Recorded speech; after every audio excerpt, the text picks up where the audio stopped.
Tajikistan سے افغانستان میں حملہ کرنا تھا۔ چونکہ تاجکستان اس وقت روسی اتحاد کا حصہ تھا اور تاجکستان کی جنوبی سمت سے پاکستان کی دوری صرف 16 کلومیٹر تھی اور آج بھی 16 کلومیٹر ہی ہے، یعنی روسیوں کی نظریں افغانستان پر نہیں بلکہ گرم پانیوں یعنی پاکستان کی بندرگاہوں پر تھی۔ پھر روس کے ساتھ جو ہوا وہ تو پوری دنیا نے دیکھا۔ روسی اتحاد کے بڑے بڑے پہلو اس سے الگ ہوئے اور کئی نئے ممالک وجود میں آئے۔ ان نئے بننے والے ممالک میں سے ایک تاجکستان بھی تھا۔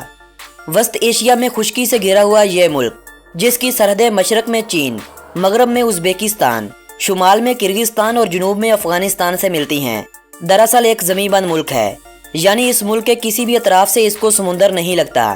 یہ تاجک لوگوں کا ملک ہے، تبھی تو اس ملک کو تاجکستان یعنی تاجک لوگوں کے رہنے کی جگہ کا نام دیا گیا ہے۔ تاجکستان کے بارے میں مزید معلومات حاصل کرنے کے لیے ہماری اس ویڈیو کو مکمل دیکھیے گا، اور جن دوستوں نے ابھی تک ہمارے اس چینل کو سبسکرائب نہیں کیا ان دوستوں سے گزارش ہے کہ ہمارے اس چینل کو سبسکرائب کر لیجئے اور ساتھ موجود گھنٹی کے بٹن کو بھی دبا دیجئے تاکہ سیر و سیاحت اور معلومات پر مبنی کوئی بھی ویڈیو آپ دوستوں سے کہیں مس نہ ہو جائے۔ دوستو، یہ سرزمین جہاں آج کا تاجکستان آباد ہے 4000 قبل مسیح سے مستقل آباد ہے۔ یہ علاقہ مختلف ادوار میں مختلف سلطنتوں کے زیر نگیں رہا۔ قبل مسیح میں یہ علاقہ باختر کی سلطنت کا حصہ تھا۔ آخری ادوار میں اس کے کچھ حصے پر سکندر اعظم نے اپنی فتح و کامرانی کا پرچم لہرا دیا، لیکن بہت جلد یہ علاقہ مقامی قبائل کے کنٹرول میں چلا گیا۔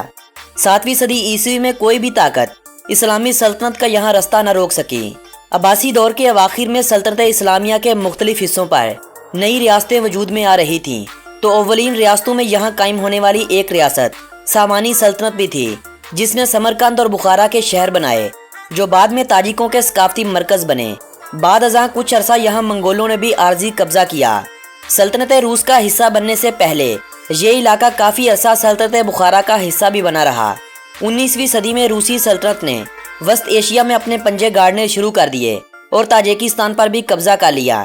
پہلی جنگ عظیم کے خاتمے کے بعد وسط ایشیا میں روسیوں کے خلاف مسلمانوں کی ایک تحریک چلی۔ اس تحریک یعنی بسماچی تحریک نے ریڈ آرمی کے خلاف زبردست مزاحمت کی، لیکن روسیوں کی طرف سے اس تحریک کو بالکل کچل دیا گیا اور یہ علاقہ روسی اتحاد کا حصہ بن گیا۔ اشتراکی دور میں یہاں مذہب خاص کر اسلام کو بہت زیادہ نقصان پہنچایا گیا، مسجدوں اور مدارس کو بند کر دیا گیا۔ روسی اتحاد کے بعد روس نے وسط ایشیا کی ان ریاستوں میں سب سے کم توجہ تاجکستان پر دی۔ یہ علاقہ طرز زندگی، تعلیم، صحت اور صنعت میں دوسرے سبھی ممالک سے پیچھے رہ گیا۔ 1990 میں جب روسی اتحاد زوال کا شکار ہوا تو تاجکستان نے بھی دوسرے ممالک کی طرح اپنی آزادی کا اعلان کر دیا۔ پاکستان اور ترکی دنیا کے ان ممالک میں سے ایک تھے جنہوں نے سب سے پہلے تاجکستان کی آزادی کو تسلیم کیا تھا۔ 26 دسمبر 1991 تک دنیا کے بیشتر ممالک تاجکستان کی آزادی کو تسلیم کر چکے تھے۔ 2 مارچ 1992 کو اقوام متحدہ نے بھی اس ملک کی آزادی کو تسلیم کر لیا، لیکن اس عرصے کے دوران یعنی صرف 1.5 سال کے عرصے کے دوران اس ملک نے تاریخ کی وہ خانہ جنگی دیکھی جو نہ تو پہلے کبھی دیکھی تھی اور نہ ہی شاید دوبارہ کبھی دیکھے۔ خانہ جنگی کے اس دور میں مختلف قبائل آمنے سامنے ہوئے۔ غیر مسلم آبادی جو زیادہ تر روسیوں اور یہودیوں پر مشتمل تھی ملک سے ہجرت کر گئی۔ 1992 میں انتخابات ہوئے تو امام علی رحمان برسر اقتدار آئے جو اب تک ملک کے حکمران ہیں۔ 1999 میں دوبارہ انتخابات ہوئے تو اس بار بھی جیت امام کا مقدر بنی۔ چاروں اطراف سے خشکی سے گھرا ہوا یہ ملک وسط ایشیا کا رقبے کے حوالے سے سب سے چھوٹا ملک ہے۔ ملک کا زیادہ تر حصہ پہاڑوں پر مشتمل ہے۔ ملک کا کل رقبہ 1,43,100 مربع کلومیٹر ہے۔ اپنے رقبے کے حوالے سے اس ملک کا پوری دنیا میں 94ویں نمبر پر شمار کیا جاتا ہے۔ ملک کی کل آبادی 89,30,000 افراد ہے۔ آبادی کے حوالے سے ملک کا شمار دنیا کے 96ویں نمبر پر آنے والے ملک کے طور پر کیا جاتا ہے۔ +992 اس ملک کا کنٹری کوڈ ہے اور .TJ اس ملک کا کنٹری ڈومین نیم ہے۔ یہ ملک پاکستان کے شمال میں واخان کوریڈور سے پاکستان اور تاجکستان کے درمیان صرف 16 کلومیٹر کی دوری پر واقع ہے، لیکن دونوں ممالک کے درمیان ٹائم کا کوئی بھی ڈیفرنس نہیں ہے۔ دونوں ممالک 2008 سے باقاعدہ اپنی تجارت کو فروغ دے رہے ہیں، لیکن دونوں ممالک کے درمیان جب تک افغانستان کا مسئلہ حل طلب پڑا ہے یہ اپنی تجارت کو عروج پر نہیں لے کر جا سکتے۔ اسی رستے سے تاجکستان پاکستان اور ایران کو سستی بجلی دینے کا وعدہ کرتا ہے، تو پاکستان بھی اسی رستے سے بذریعہ ٹرین وسط ایشیائی ممالک میں اپنے تعلقات کو مضبوط کرنے کا عزم لیے پھرتا ہے۔ اور دونوں ممالک اب بہت جلد افغانستان کے مسئلے کو حل ہوتا دیکھ بھی رہے ہیں اور آپسی تعلقات کو بہتر ہوتے بھی دیکھ رہے ہیں۔ پاکستان میں کم و بیش 12 لاکھ تاجک آباد ہیں۔ یہ تاجک تاجکستان کی آزادی کے بعد ہونے والی خانہ جنگی کے دوران پاکستان میں منتقل ہو گئے تھے۔ کچھ تو ملک کے حالات کے باعث یہاں چلے آئے تھے، ان میں سے کچھ تو حالات صحیح ہونے کے بعد واپس چلے گئے، لیکن زیادہ تر پاکستان کے شمالی علاقہ جات جن میں چترال اور گلگت کا علاقہ ہے وہیں بس گئے۔ روسی اتحاد سے آزادی کے بعد کچھ عرصہ تو اس ملک میں روسی روبل کا استعمال ہوتا رہا، لیکن بعد ازاں تاجکستانی روبل متعارف کروا دیے گئے۔ لیکن اکتوبر 2000 عیسوی میں روبل کو ختم کرتے ہوئے ملکی کرنسی کو سومونی کا نام دیا گیا۔ یہ نام تاجک قوم کے باب اسماعیل سامانی کے نام پر کرنسی کو دیا گیا تھا، جو 10ویں صدی میں تاجکستان کے حکمران گزر چکے تھے۔ آج تاجکستان کا ایک سومونی 17 پاکستانی روپوں جبکہ 7.30 انڈین روپوں کے برابر ہے۔ 5ویں صدی قبل مسیح میں آباد ہونے والا دوشنبے نامی شہر آج تاجکستان کا دارالحکومت ہونے کے ساتھ ساتھ اس ملک کا سب سے بڑا شہر ہونے کا بھی اعزاز رکھتا ہے۔ 124 مربع کلومیٹر رقبے پر پھیلا ہوا یہ شہر آج 7,80,000 لوگوں کا مسکن بنا ہوا ہے۔ دوشنبے کے بعد ملک کا دوسرا سب سے بڑا شہر خوجند ہے، جہاں کم و بیش 2 لاکھ افراد رہائش پذیر ہیں۔ فارسی زبان کی ایک قسم تاجک زبان آج تاجکستان کی سرکاری زبان ہونے کا اعزاز رکھتی ہے۔ عام بول چال اور کاروبار کے لیے آج بھی روسی زبان کا استعمال ہوتا ہے۔ سال 2009 سے پہلے سرکاری سطح پر بھی روسی زبان کا باقاعدہ استعمال ہوتا تھا، لیکن سال 2009 کے بعد یہ اختیارات تاجک زبان کے پاس چلے گئے۔ تاجکستان اپنے دوسرے ہمسایہ ممالک سے معیشت میں کافی پیچھے ہے اور ملک میں غربت بھی زیادہ ہے، مگر ان سب کے باوجود تاجکستان میں تعلیم کی شرح 99% ہے۔ تعلیم کی طرف عوام کے اس لگاؤ کے پیچھے سوویت دور میں فری اور اعلیٰ تعلیم کا وہ نظام آج بھی کار فرما ہے جسے روسیوں نے یہاں اپنے آخری دور میں متعارف کروایا تھا۔ صحت کے حوالے سے اس ملک میں ابھی بہت نئے اقدامات کرنے کی ضرورت ہے۔